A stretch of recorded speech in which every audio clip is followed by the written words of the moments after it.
Don Johnson, the enduring star whose rugged charm once set screens ablaze in Miami Vice, and who reinvented himself over decades as both a style icon and seasoned performer, had long since grown used to the unpredictable rhythms of public life. Yet nothing in his storied career quite matched the strangeness of what unfolded on live television the night he walked onto Jimmy Kimmel Live, supposedly to discuss his new indie film and perhaps reflect, in typical late-night fashion, on his past, his style legacy, or the odd viral moment. Instead,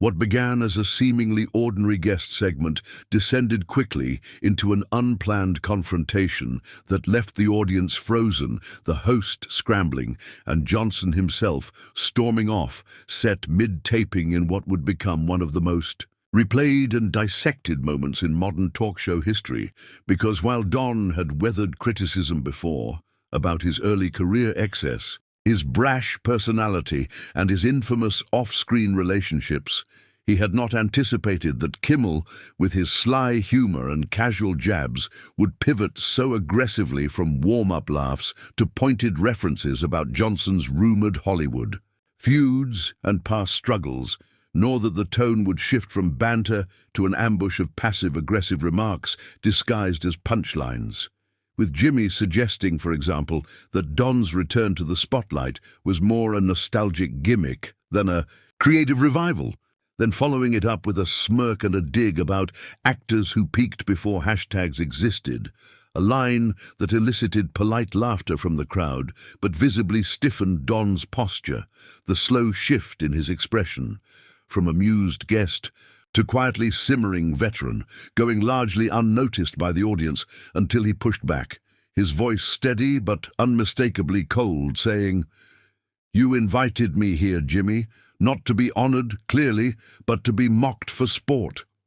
And when the host, sensing he'd gone too far, tried to dial it back with an awkward chuckle and a half-hearted, "Hey, you know we love you," Don didn't laugh, instead delivering a calm, cutting monologue about how media loves to tear down what it once built up, how Hollywood treats age like a punchline, and how being a survivor of its highs and lows comes with scars not meant for laughs. And even as the crowd sat stunned in the silence that followed,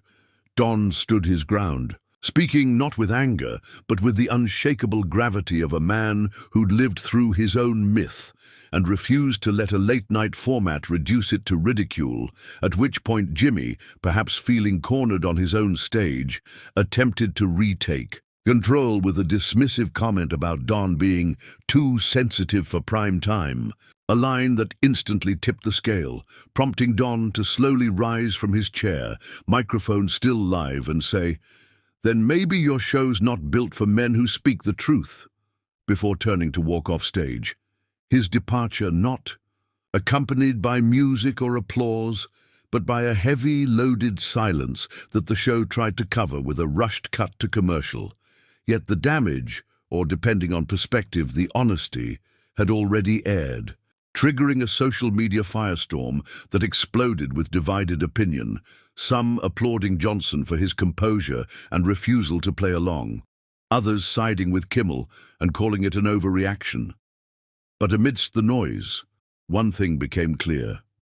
Don Johnson had shattered the veneer of scripted celebrity interviews in one unscripted, unforgettable moment, revealing a raw clash between old-school respect and modern media cynicism, and in the days that followed, as edited clips of the exchange trended across platforms and commentators weighed in with think pieces about generational divides, aging in Hollywood, and whether late-night TV still has room for authenticity, Don remained mostly silent, except for a brief statement released through his publicist, stating simply, "I've spent my life giving interviews, not enduring interrogations," a sentence that, like his walk-off, echoed with quiet power, while Kimmel, for his part, offered no apology but seemed more subdued in his next monologue, perhaps realizing that not every guest can be teased into clickbait, without risking backlash from those who've lived too long and seen too much to laugh on cue. And for those who watched, whether in real time or in looping clips online, the moment struck a rare chord, Not just celebrity drama, but something deeper, a collision of eras, of egos, of expectations, where a veteran refused to be patronized and instead reminded millions watching that dignity, once hard-earned, is not a prop for laughs. And if there was any lesson embedded in that quiet storm, it was this. Sometimes walking off stage is not an exit, but a message. And sometimes the most powerful performance isn't scripted, it's the refusal to perform at all.